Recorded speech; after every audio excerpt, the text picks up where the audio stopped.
So, बच्चों, welcome to the next video on the topic of set. In this video, we talk about the present representation of a set. Means कि हम अपना जो set है जिसके हमारे बारे में definition हमने जान ली है, उसका types हमने जान लिया है, अब किसी set को represent कैसे करते हैं ये हमें जानने की ज़रूरत है। तो representation of a set, set को रिप्रेजेंट करने के हमारे पास दो मेथड हैं, पहला रोस्टर फॉर्म, दूसरा set builder form. Roster form का सीधा सा मतलब है कि अगर आपके पास कोई सेट है उसमें आप क्या करिए, सीधा सीधा एलिमेंट्स को ही आप बता दीजिए कि ये एलिमेंट्स हैं, 1 2 3 है तो 1 2 3 बता दीजिए, या फिर कोई और एलिमेंट है कोई अल्फ़ाबेट्स है तो वो बता दीजिए हमारे पास। ठीक है, एग्जाम्पल के तौर पे अगर मैं बात करूँ, इसका पहला एग्जाम्पल मैं लूँ तो सेट बिल्डर फॉर्म में अगर आपको कोई सेट ए बनाना है जिसमें हमारे पास सारे वोवल्स निकल के आएंगे तो वो हमारे पास हो जाएगा ए ई आई ओ यू।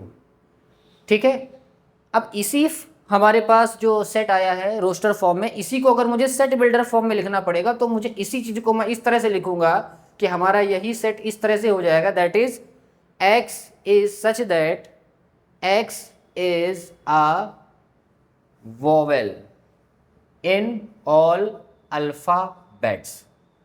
जितने भी अल्फ़ाबेट्स हमारे पास 26, उनमें से जो अल्फ़ाबेट्स जो वोवल्स हैं उनका सेट हम बना के दें, उस सेट का नाम हम अपना पहला सेट देंगे। उसको सेट बिल्डर फॉर्म में इस तरह से रिप्रेजेंट करते हैं और रोस्टर फॉर्म में इस तरह से रिप्रेजेंट करते हैं। ठीक है, दूसरा अगर मैं एग्जांपल दूं रिप्रेजेंटेशन ऑफ सेट, जैसे अगर हम रोस्टर फॉर्म में लिखें अगर कि कोई सेट हमारे पास भी है and like it is represented by this 2 4 6 8 10। ठीक है, ये हमारे पास कोई सेट है लेट्स सपोज, ठीक है, कॉमा 10। तो इसको अगर मैं कहीं ना कहीं सेट बिल्डर फॉर्म से रिप्रेजेंट करूंगा तो वो कैसे हो जाएगा, वो इस तरह से हो जाएगा, that is x is such that x is multiple of 2, x is multiple of 2 but less than, या फिर लेस देन 12 ले लीजिए, या फिर हमारे पास 10 तक ही लेना है, आप ऐसा बता दीजिए। ठीक है, and x is less than और इक्वल टू 10, ऐसा करके आप बता सकते हैं। तो ये तरीका हो जाएगा हमारे पास सेट बिल्डर फॉर्म का, और ये तरीका है रोस्टर फॉर्म का। इसी तरह से आप और भी बहुत सारे एग्जांपल्स ले सकते हैं, और हर एक सेट को आप रोस्टर फॉर्म में as well as roster set builder form में दोनों तरीके से रिप्रेजेंट कर सकते हैं। तो दो ही तरीके हमारे पास होते हैं सेट बिल्डर फॉर्म के, सॉरी रिप्रेजेंटेशन ऑफ सेट के, एक रोस्टर फॉर्म में रिप्रेजेंट कर देते हैं, एक सेट बिल्डर फॉर्म को रिप्रेजेंट कर देते हैं। आप चाहे तो मैं एक एग्जांपल और ले लेता हूं, जैसे एक थर्ड एग्जांपल हम लेते हैं। ठीक है, that is my C, and C is like, आप मान लीजिए हम नंबर्स लेते हैं 4,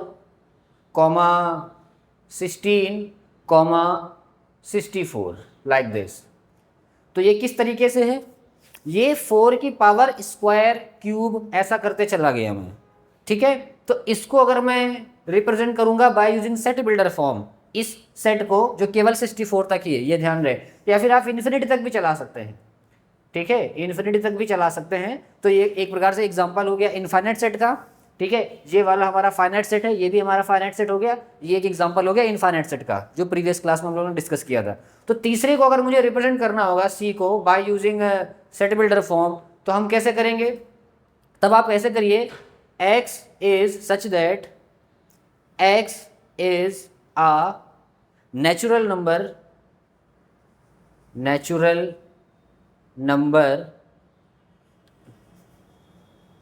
x इज सच दैट, आप इस तरह मत लिखो, आप x is such that x is equal to 4 to the power n, ऐसा करके लिखो, 4 to the power n, where n is a natural number which is start from 1 to infinity। आपको भी पता है 4 की पावर 1 ये लिखा हुआ, ये 4 की पावर 2 लिखा हुआ, ये 4 की पावर 3 लिखा हुआ। तो नेचुरल नंबर जब हम लोग ले लेंगे, ठीक है, तो ये हमारे पास क्या हो जाएगा, सेटिस्फाइड हो जाएगा। तो इस तरीके से हम कहीं ना कहीं 3 एग्जांपल्स की हेल्प से बहुत इजीली समझ सकते हैं। बहुत छोटा सा ही टॉपिक है रोस्टर फॉर्म और सेट बिल्डर फॉर्म। अब चलते हैं हम लोग अपने नेक्स्ट टॉपिक की तरफ पढ़ने के लिए, that is my operations on set. ठीक है, तो उसके बारे में